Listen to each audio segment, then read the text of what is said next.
The Great Hall of the Galactic Council stretched for miles in every direction. Floating platforms held representatives from 400 different worlds, each species more alien than the last. Some breathed methane, others lived in water tanks, and a few existed as pure energy contained in crystal shells. Despite their differences, they all shared one thing in common today: fear. At the center of the hall, a massive hologram showed the latest battle reports. The Zephyrian Empire had struck again. This time they had destroyed 3 entire star systems in less than a day. The images were horrifying. Planets turned to ash, space stations melted into metal clouds, and millions of lives snuffed out in seconds. The Zephyrians were not the largest species in the galaxy, but they were the most feared. Their bodies were made of living crystal that could deflect most weapons. Their ships were black as space itself and bristled with quantum disruptors, weapons that could tear apart matter at the smallest level. When a quantum disruptor fired, whatever it hit simply stopped existing. Council Speaker Thelvan, a tall being with blue skin and 6 arms, called for order. Her voice carried across the hall through translation devices that turned her words into sounds each species could understand. "The Zephyrian Empire has ignored our peace treaties again," she announced. "They have declared war on the Alteran Trade Federation. All 17 worlds in that system have already surrendered without firing a single shot." A low murmur ran through the assembly. This was always how it went. The Zephyrians would point their quantum disruptors at a world, and that world would give up immediately. No one wanted to face those terrible weapons. "What about military intervention?" asked Ambassador Kroll, whose species looked like giant crabs. "Surely we cannot let this continue." Thelvan's expression grew even more grim. "The Zephyrians have 1,000 ships armed with quantum disruptors. We have estimates that say they could destroy every world in Council space within a month if we oppose them." The hall fell silent. Everyone knew she was right. The Zephyrians had spent centuries perfecting their weapons while other species focused on trade, art, and peaceful exploration. Now that gap in military power seemed impossible to close. "There is more," Thelvan continued. "Intelligence reports say the Zephyrians are planning another attack. They have chosen their next target." The hologram changed to show a small blue and green planet orbiting a yellow star. Most of the representatives had never seen this world before, but the data scrolling beside it made them lean forward with interest. "The planet is called Earth," Thelvan explained. "Its inhabitants call themselves humans. They achieved faster than light travel only months ago. The Zephyrians consider them a threat that must be eliminated before they can grow stronger." Ambassador Kroll made a sound that his translator turned into laughter. "A threat? They just learned to travel between stars. What weapons could they possibly have?" The intelligence file opened, showing images of human military equipment. The assembled beings stared in disbelief. The humans still used chemical explosives and metal projectiles. Their most advanced weapons threw small pieces of metal at speeds barely faster than sound. Compared to quantum disruptors that worked at light speed, human weapons looked like children's toys.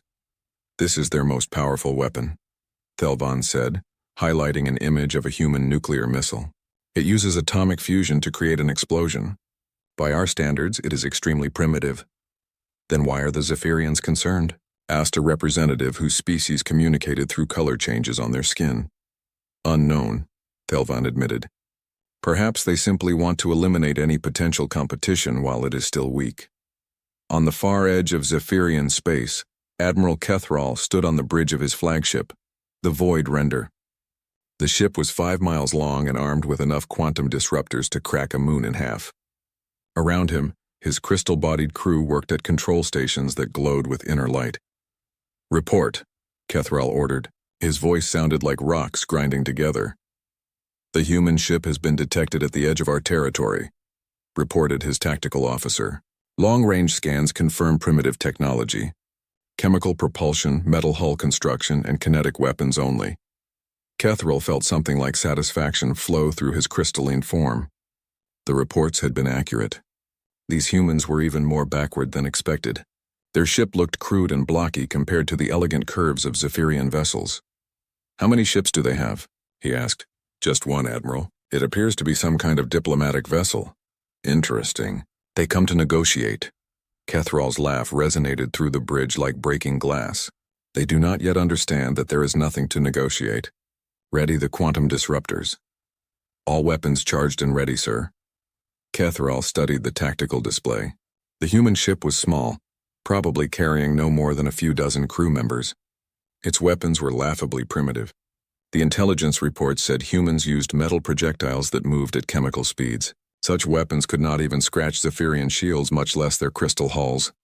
"Bring us within range," he ordered. "But do not fire yet. I want to speak with these humans first. Let them understand what they face before we destroy them." The Void Render and its escort ships moved toward the human vessel. As they approached, Kethral felt the familiar thrill of coming battle. This would be over quickly. The humans would see the quantum disruptors charging up and surrender immediately, just like every other species in the galaxy. After all, everyone knew what happened when the Zephyrians aimed their weapons at you. The smart ones gave up right away. The stubborn ones got to see their ships dissolved into individual atoms before they died. Either way, the result was always the same. Back in the council chambers, the representatives watched the approaching confrontation through long-range sensors. The human ship looked tiny compared to the 3 Zephyrian dreadnoughts moving toward it.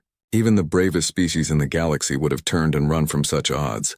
"Should we send a warning?" asked one representative. Thelvan shook her head sadly. "It would take days for any message to reach them. By then this will be over." "Perhaps it is for the best," muttered Ambassador Kroll. "If the humans surrender quickly, the Zephyrians might be satisfied with taking their ship. Not every first contact needs to end in death." But deep down, everyone in the hall knew better. The Zephyrians had not become the most feared empire in the galaxy by showing mercy. They had built their reputation on one simple principle. Anyone who opposed them, even by accident, would be destroyed completely and without hesitation. The quantum disruptors on those 3 ships carried enough power to vaporize a small moon. Against one primitive human vessel, it would be like using a star destroyer to swat a fly. "May their deaths be quick," whispered Thelvan, and throughout the hall, 400 different species offered prayers for the humans they had never met. None of them could imagine what was about to happen. In their long history of galactic civilization, no species had ever reacted to Zephyrian weapons with anything but immediate, overwhelming terror. But then again, no species like humanity had ever existed before. The human ship Defiance dropped out of faster-than-light travel with a flash of blue energy. Captain Sarah Chen stood on the bridge looking out at the stars through the main view screen. After months of travel from Earth, they had finally reached the edge of what the aliens called Zephyrian space. "Well, this is it," she said to her crew. "First contact with an alien empire. Everyone ready?" Her security chief, Marcus Rodriguez, checked his weapon for the 3rd time.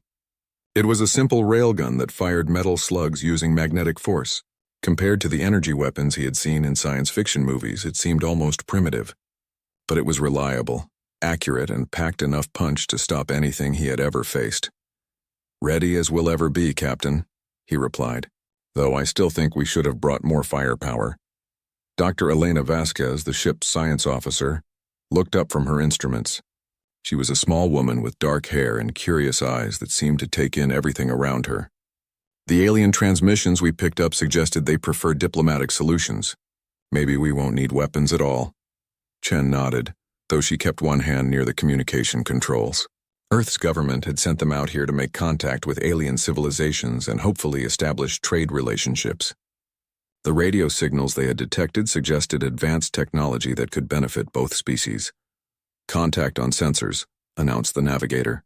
3 ships, very large. "They're moving toward us." "Alien ships?" Chen asked. "Definitely. The design is completely different from anything human. They look like they're made of black crystal." Chen felt a mix of excitement and nervousness. This was the moment humanity had dreamed about for centuries, meeting another intelligent species among the stars. She activated the communication system and broadcast on all frequencies. "Alien vessels, this is Captain Sarah Chen of the Earth ship Defiance. We come in peace and wish to establish diplomatic contact." The response came almost immediately. The voice that emerged from the speakers sounded like grinding stone, but the translation system their computers had built from intercepted alien transmissions made the words clear. "Human vessel, you have entered Zephyrian space without permission. I am Admiral Kethral of the Imperial Fleet. You will surrender immediately or be destroyed." Chen blinked in surprise. That was not the greeting she had expected. Admiral, there seems to be a misunderstanding. We are peaceful explorers seeking diplomatic contact. We had no intention of trespassing. There is no misunderstanding, Kethral replied coldly. Your species has been marked for elimination. You have 1 minute to surrender or we will open fire. On the view screen, the 3 alien ships had come close enough to see clearly. They were massive, each one at least 5 times larger than the Defiance. Their black crystal hulls seemed to absorb light, making them look like holes in space. Along their sides, Chen could see what were obviously weapons. Long tubes that glowed with purple energy. Those must be their guns, Rodriguez observed, studying the alien ships through binoculars. Interesting design. They look like some kind of directed energy weapons. Energy weapons. Dr. Vasquez leaned forward to get a better look. Like laser cannons? That's actually quite elegant from an engineering standpoint. Chen frowned.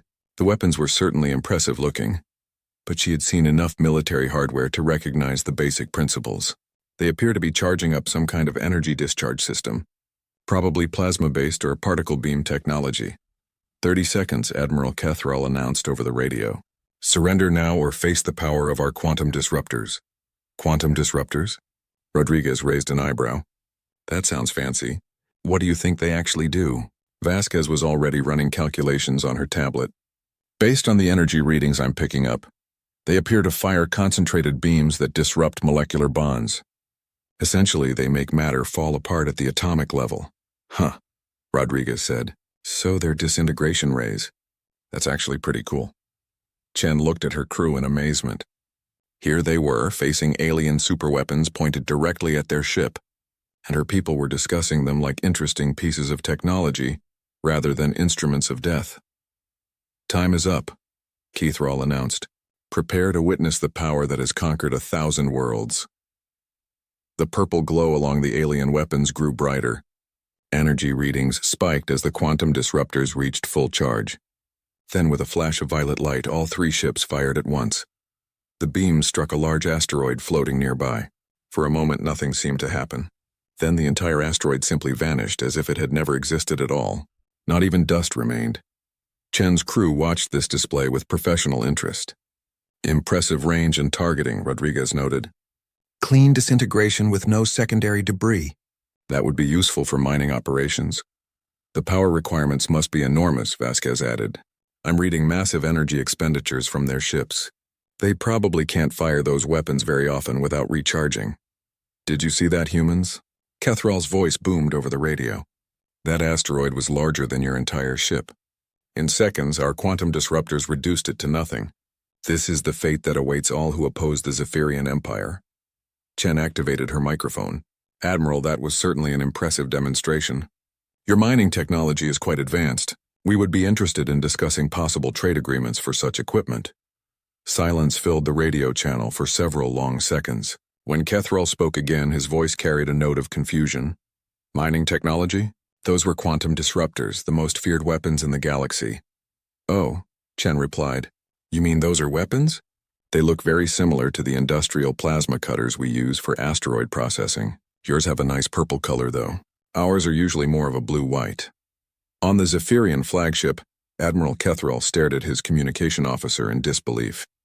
Did they just compare our quantum disruptors to mining equipment? Yes, Admiral, the officer replied, his crystal form flickering with confusion. They seemed genuinely unimpressed. Kethral had conquered dozens of star systems using these same tactics. The mere sight of quantum disruptors charging up was enough to make entire fleets retreat in terror. These weapons could disintegrate any known material in seconds. They were the ultimate expression of Zephyrian technological superiority. And the humans thought they looked like mining lasers. Perhaps they do not understand, suggested his tactical officer. They are a primitive species. They may not comprehend what they are seeing. Kethral nodded slowly. That had to be it. The humans were too backward to recognize advanced weapons when they saw them. He would have to explain things more clearly. Human vessel, he broadcast. These are not mining tools. These are weapons of war. They can destroy your ship instantly. You should be afraid. Another pause, then Captain Chen's voice came back, sounding genuinely puzzled. Afraid of what exactly? They're just big energy projectors. We've been building similar devices for decades. Yours are certainly more advanced, but the basic principle is the same. "We can vaporize your ship," Kethril roared. "Well, yes," Chen replied calmly. "Most weapons can destroy most targets if you apply enough energy. That's kind of how physics works." Kethril felt something he had not experienced in centuries of warfare: complete bewilderment. Every species in the galaxy feared quantum disruptors. The weapons were so terrifying that most wars ended before they began, with entire civilizations surrendering rather than face them. But these humans were treating them like slightly interesting pieces of equipment. What kind of species had the Empire encountered? Back in the Galactic Council chambers, emergency sessions were being broadcast across hundreds of worlds. The long-range sensors had picked up the confrontation between the humans and the Zephyrians, and the recordings were being studied by every military analyst in known space. Speaker Thelvan stood before the assembled representatives, her 6 arms gesturing at the holographic display showing the encounter. "As you can see, the humans have not surrendered. In fact, they appear to be having a casual conversation with Admiral Kethril." The representatives murmured among themselves in dozens of different languages. What they were watching made no sense according to everything. They knew about galactic warfare, perhaps. "Their translation systems are malfunctioning," suggested Ambassador Kroll. "Maybe. They do not understand what quantum disruptors are." "No," replied Dr. Zendari, the Council's leading expert on military psychology.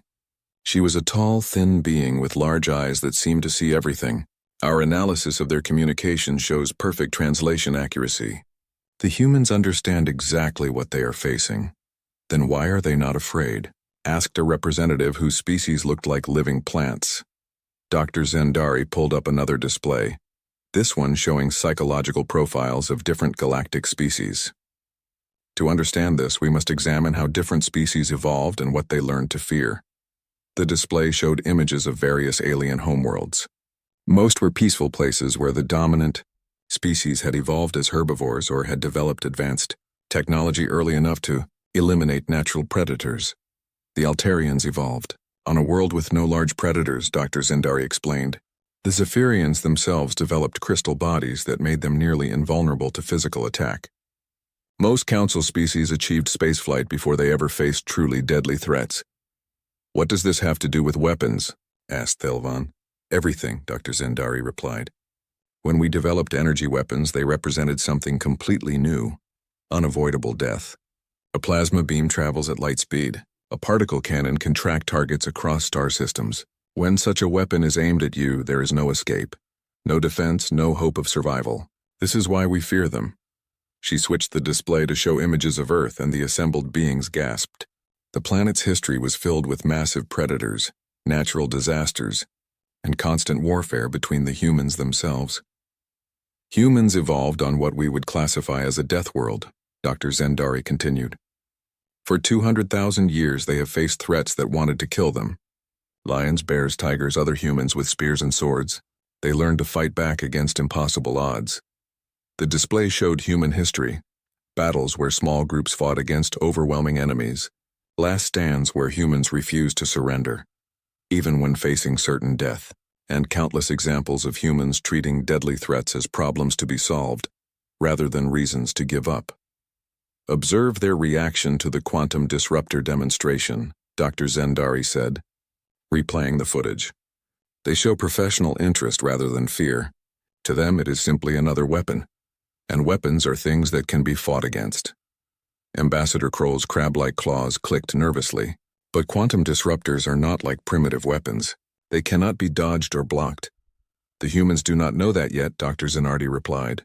"And more importantly, they would not care if they did. Their entire species is built around the concept that any threat can be overcome with enough determination and clever thinking." On the human ship, Dr. Vasquez was explaining exactly this to Admiral Kethril over the communication channel. The Zephyrian commander had been trying for 20 minutes to make the humans understand how afraid they should be. "Admiral, I think there may be a cultural misunderstanding here," Vasquez said patiently. "In human history, we have faced many types of threats. We learn to adapt and survive. These are not threats," Kethril insisted. "These are certainties. When a quantum disruptor fires at you, you die. There is no defense, no escape." "Well, that's what they said about machine guns too," Captain Chen interjected. "Then we invented tanks, and armor, and tactics for fighting in trenches. Every weapon that seems unstoppable eventually gets countered by something else. This is different, Kethril roared. Quantum disruptors work at the molecular level. They cannot be stopped by armor or shields. Rodriguez leaned toward the microphone. What about the energy requirements? Those weapons must consume enormous amounts of power. How many times can you fire them before needing to recharge? There was a long pause before Kethril answered. That is not relevant. I bet it's relevant, Chen said with a small smile. Big energy weapons always have big energy costs. That's basic engineering. On the Zephyrian flagship, Kethril was conferring with his officers. The human questions were uncomfortably accurate. Quantum disruptors did require massive amounts of energy. Each shot drained a significant portion of the ship's power reserves. They are analyzing our weapons like a tactical problem, observed his tactical officer. Most species cannot think clearly when facing quantum disruptors. The fear overwhelms their minds. But these humans show no fear at all, Kethril said slowly. They are treating this as if we are simply another enemy to fight. Back on Earth, news of the first contact was spreading rapidly. Humans around the world watched the live broadcast with excitement rather than terror. The alien weapons looked impressive, but they were still just weapons. Humans had been fighting and defeating weapons for millennia. Military analysts studied the footage with professional interest. Energy-based directed fire systems, noted General Patricia Hayes, chairman of Earth's Joint Chiefs of Staff. Significant power requirements, probably limited rate of fire. Classic long-range siege weapons. What's our assessment for countermeasures? Asked President Martinez during an emergency briefing. Multiple options, Hayes replied. Close-range engagement to prevent proper targeting. Electronic warfare to disrupt their control systems. Kinetic bombardment to overwhelm their defenses. The usual approaches. They destroyed that asteroid pretty thoroughly, observed the Secretary of Defense. Yes, but they needed 3 ships firing simultaneously to do it, Hayes pointed out. And they had to charge their weapons for over 30 seconds first. In a real battle, we'd have plenty of time to react. This was the fundamental difference between humans and every other species in the galaxy. When other beings saw quantum disruptors, they saw unstoppable instruments of death. When humans saw them, they saw expensive, slow-firing energy weapons with obvious tactical limitations. Dr. Zendari was explaining this same concept to the Galactic Council. Humans do not have a proper fear response to energy weapons because they evolved to fight physical threats. Their minds automatically begin analyzing weaknesses and developing countermeasures. But surely they understand they are outgunned, protested one representative. That is another cultural difference, Dr. Zendari replied. Most species see overwhelming odds as a reason to surrender. Humans see overwhelming odds as an interesting challenge. She pulled up more examples from human history. Tiny groups of soldiers holding off massive armies. Explorers crossing deadly terrain that everyone said was impossible. Inventors creating solutions to problems that everyone said could not be solved. This is their nature, she concluded. They do not give up even when giving up is the logical choice. It is what allowed them to survive on their hostile homeworld, and it is what makes them so dangerous to established galactic order. As if to prove her point, Captain Chen's voice came over the transmission from the confrontation site. Admiral Kethril, we appreciate the demonstration of your technology. Now shall we discuss trade agreements, or do you intend to keep waving those energy projectors around all day? The silence that followed was so complete that beings across the galaxy could hear their own breathing. Never in recorded history had anyone spoken to a Zephyrian admiral with such casual dismissal. And somewhere in the darkness of space, 3 of the most powerful warships ever built faced off against one primitive human vessel, whose crew refused to understand that they should already be dead. Admiral Kethril had reached the limit of his patience. For over an hour, he had tried to make the humans understand the hopelessness of their situation. Instead, they had asked technical questions about his weapons, compared them to mining equipment, and treated him like a minor inconvenience. Enough, he roared over the communication channel. You will learn to fear Zephyrian power. All ships prepare for final assault. We will show these humans what happens to those who mock the Empire. On the human ship, Captain Chen sighed and looked at her crew. Well, it looks like diplomacy is off the table. Rodriguez, what's our tactical situation? Her security chief studied his instruments. 3 enemy ships, roughly 5 times our mass each. Energy weapons with high destructive potential but limited rate of fire. They'll probably try to engage at long range where those big guns are most effective. Recommendations? Close the distance fast. Get inside their minimum engagement range. Those quantum disruptors looked like siege weapons, powerful but not designed for close combat. Dr. Vasquez looked up from her science station. I've been analyzing their energy signatures. Each shot from those weapons drains about 15% of their total power. They can only fire 6 or 7 times before needing to recharge their entire power grid. Perfect, Chen said. Navigation, plot and intercept course. Maximum acceleration. Rodriguez, prep all weapon systems. Aye, Captain, came the replies. The Defiant suddenly changed direction, its fusion engines roaring to full power. Instead of retreating or trying to negotiate further, the human ship accelerated directly toward the 3 Zephyrian dreadnoughts. On the bridge of the Void Render, Kethril stared at his tactical display in disbelief. They are attacking us? Yes, Admiral, his tactical officer confirmed. The human ship is on a direct intercept course. Time to contact, 4 minutes. This is madness, muttered his weapons officer. 1 ship against 3? They must be suicidal. Kethril quickly considered his options. The humans were closing distance rapidly, but that actually made things easier. At close range, the quantum disruptors would tear their primitive ship apart in seconds. All ships prepare to fire, he ordered. Target the human vessel. Full spread, maximum power. The 3 Zephyrian ships moved into firing formation. Their quantum disruptors began charging with that familiar purple glow. In space combat, this was the moment when most enemies would break off their attack and retreat in terror. The human ship kept coming. 2 minutes to contact, reported the tactical officer. They show no signs of slowing down. Then they will die, Kethril said coldly. Fire when ready. The quantum disruptors reached full charge. Purple beams lanced out across space toward the approaching human ship. But something was wrong. The targeting systems, designed to lock onto the energy signatures of other spacecraft, were having trouble maintaining a lock on the human vessel. Target acquisition is unstable, reported the weapons officer. Their propulsion system is interfering with our sensors. The quantum disruptor beams missed by hundreds of meters. The human ship continued its relentless approach, now close enough that Kethril could see details of its construction. It looked crude and blocky compared to the elegant curves of Zephyrian vessels. But it was moving faster than any ship its size should be able to go. Recharge weapons, Kethril ordered. Fire again, but the second volley also missed.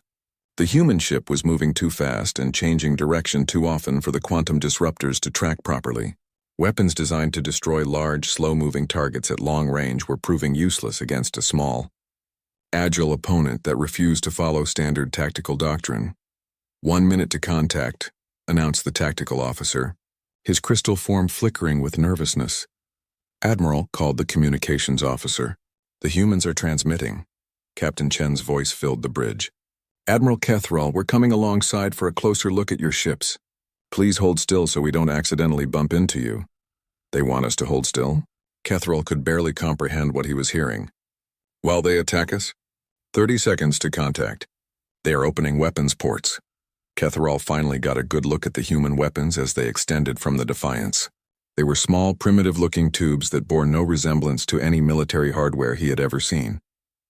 They looked more like construction equipment than weapons of war. What are those? He asked. Unknown, Admiral. They appear to be some kind of magnetic acceleration devices.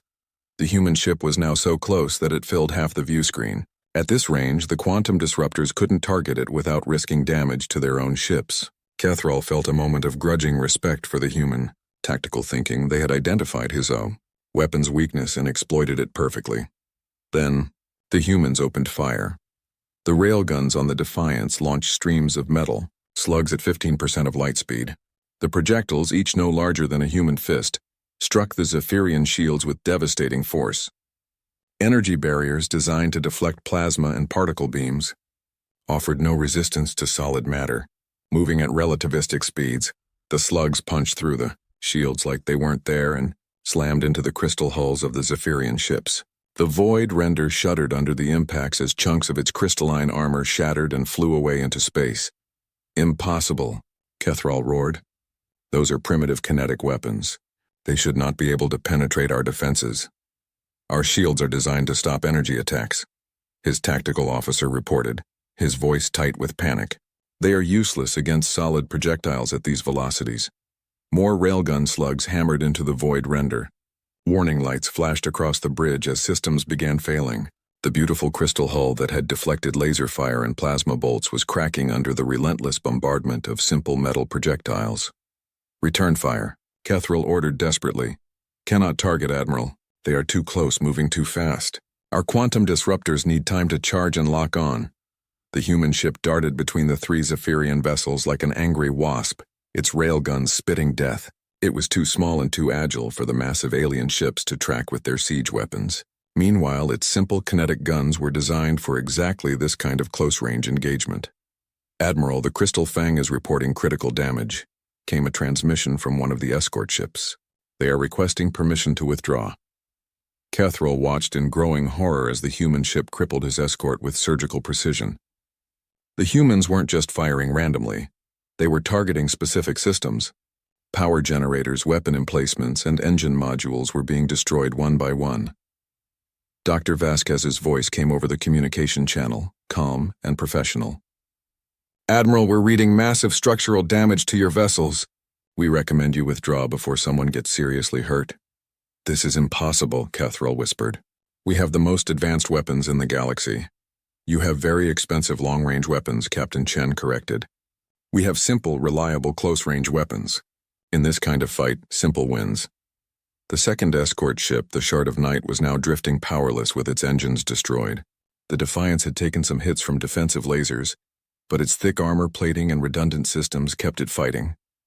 Human ships were built to take punishment and keep working. Admiral, his tactical officer reported, we have lost primary weapons on decks 7 through 12. Quantum Disruptor Array 3 is completely destroyed. Shield generators are failing. Kethril realized with dawning horror that he was losing. His mighty dreadnought, armed with weapons that could destroy planets, was being systematically dismantled by a single primitive human ship using metal bullets. Sir, came another transmission. The humans are launching some kind of missiles. Kethril looked at the tactical display. Small objects were separating from the human ship and moving toward his vessels. They looked crude and simple compared to Zephyrian smart weapons, but after what he had seen today, he was no longer underestimating human technology. Point defense systems. Engage those missiles, he ordered. The Zephyrian laser defense grid activated, sending out dozens of precisely aimed beams to intercept the incoming projectiles.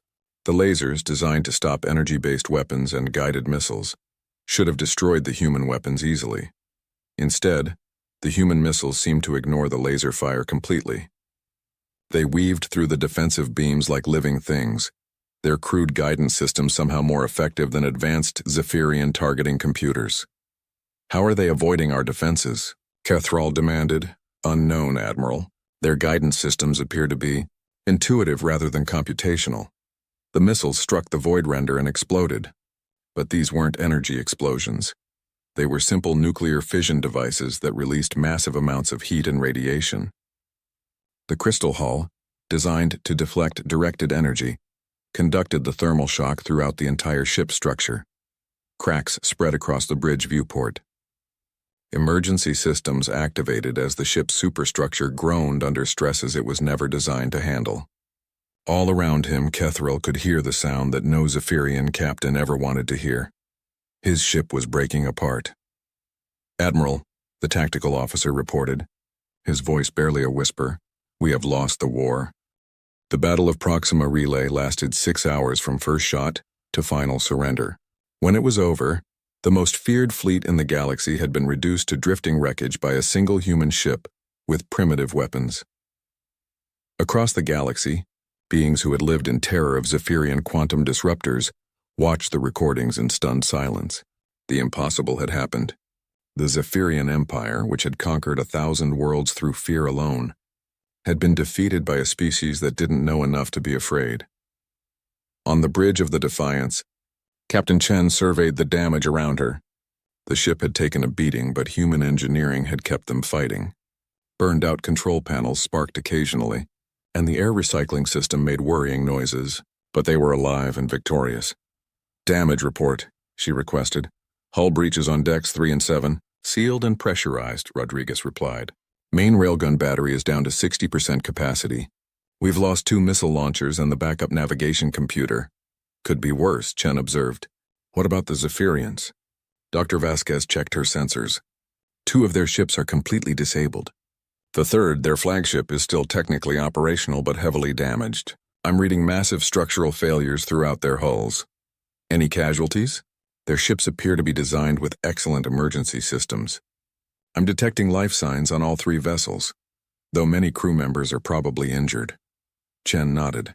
Despite being attacked without provocation, she felt no desire to slaughter helpless enemies. Open a channel to Admiral Kethrall. The view screen flickered to life, showing the bridge of the Void Render. The elegant crystal architecture was cracked and broken, sparks flying from damaged systems. Admiral Kethrall stood among the wreckage, his crystalline form dimmed with defeat.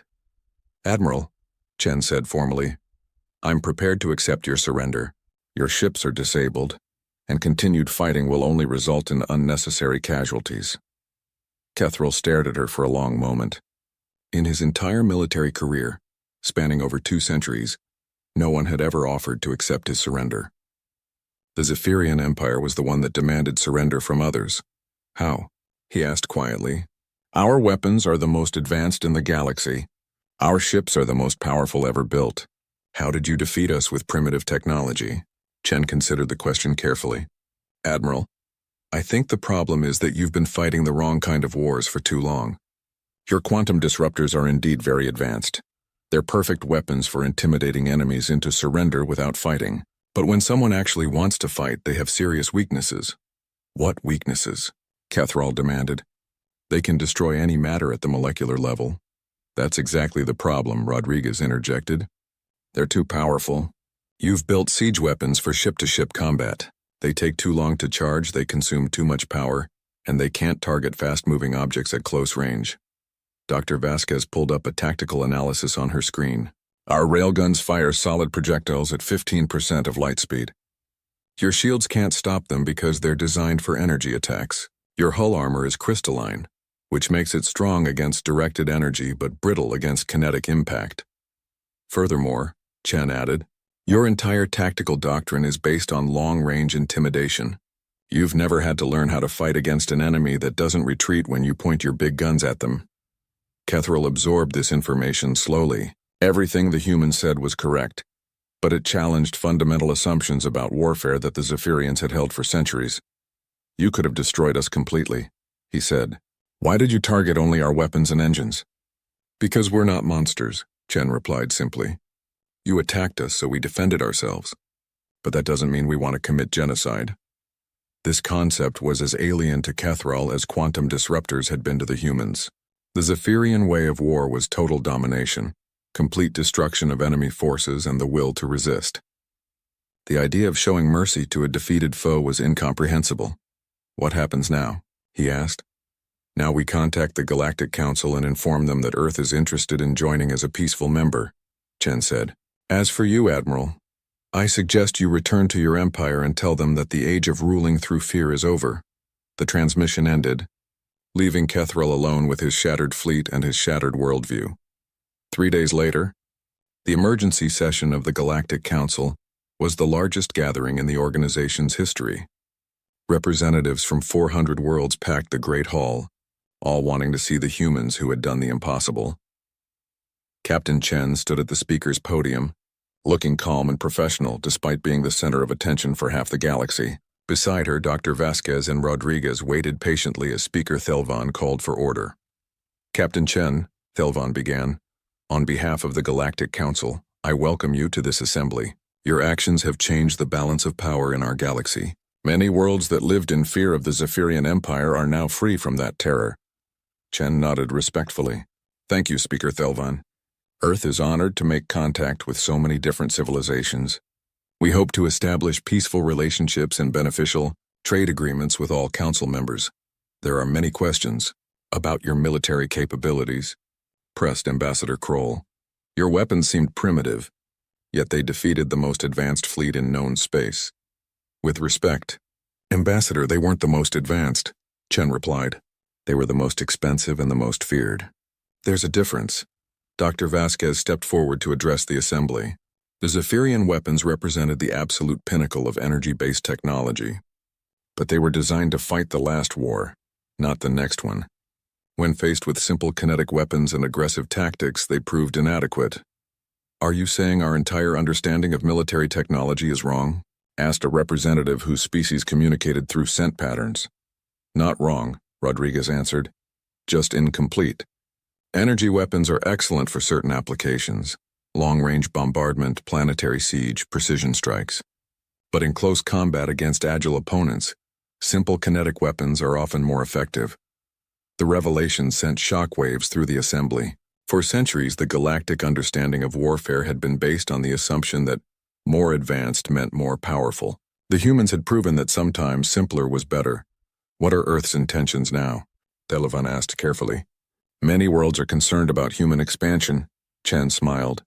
"Earth seeks peaceful coexistence and mutual benefit through trade and cultural exchange. We have no desire to conquer or dominate other species. We've seen enough war on our own world to know that violence should always be the last option." "But you will defend yourselves," observed Dr. Zendari. "Of course," Chen replied. "Any species that tries to attack Earth or our allies will discover that we fight back. But we prefer to make friends rather than enemies." Over the following weeks, the political landscape of the galaxy transformed completely. The Zephyrian Empire, its reputation for invincibility destroyed, faced rebellions on dozens of worlds. Some surrendered peacefully, while others fought bitter campaigns for independence. The quantum disruptor, once the most feared weapon in space, became a symbol of outdated thinking. Military academies across the galaxy began studying human tactical doctrines, learning how aggression and adaptability could overcome technological superiority. Trade delegations from Earth spread throughout Council space, offering human technology and expertise in exchange for alien knowledge and resources. Human engineers, with their practical approach to problem-solving, found solutions to challenges that had puzzled alien scientists for generations. But perhaps the most important change was psychological. For the first time in galactic history, advanced weapons were no longer automatically associated with inevitable victory. The humans had shown that courage, creativity, and determination could triumph over fear and overwhelming odds. Dr. Zendari published a study that became required reading in military colleges across the galaxy. Her conclusion was simple but profound. The humans succeeded not because they were unafraid of quantum disruptors, but because they refused to let fear control their actions. They treated an impossible situation as merely another problem to be solved. 1 year after the Battle of Proxima Relay, Admiral Kethrall requested a meeting with Captain Chen at a neutral space station. The former commander of the most powerful fleet in the galaxy now served as a military advisor to the reformed Zephyrian Republic. "I wanted to thank you," he told her as they sat in the station's observation deck, watching ships from dozens of different worlds dock peacefully together. "Thank me for what?" Chen asked. "For showing us that there was another way," Kethrall replied. "The Zephyrian Empire ruled through fear for so long that we forgot what it meant to earn respect.